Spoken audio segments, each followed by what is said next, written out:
då tänkte jag göra en Chubby Bunny Challenge. Och jag har en skål med fullt. Jag ska ta ut den och lägga den här i sidan. Och i den här skålen ska jag spotta ut.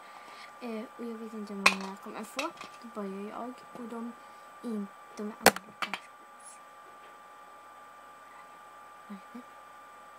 Första.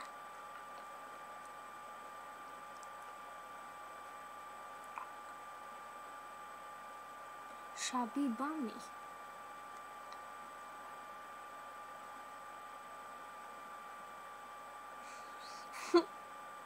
Chubby Bunny.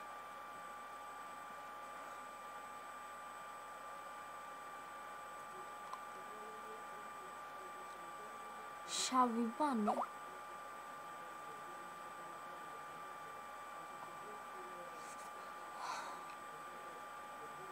Chubby Bunny.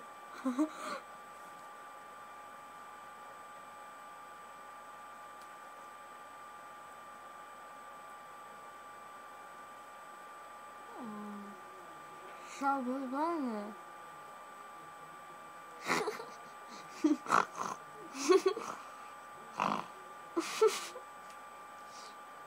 Chubby Bunny.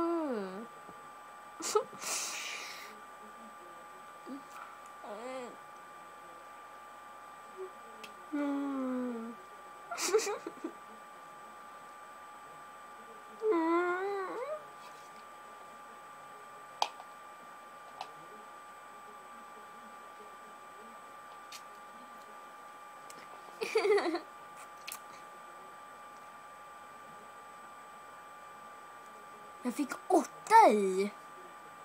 8 marshmallows i munnen. Ja, faktiskt 8 stycken marshmallows i munnen. Och jag blev bara... Det jag gjorde själv. Men kanske nästa gång kan jag göra. Så blir... En Chubby Bunny Challenge med någon annan om ni vill. Det är bara att kommentera eller gilla videon. Ja, då ses vi snart igen. Hejdå!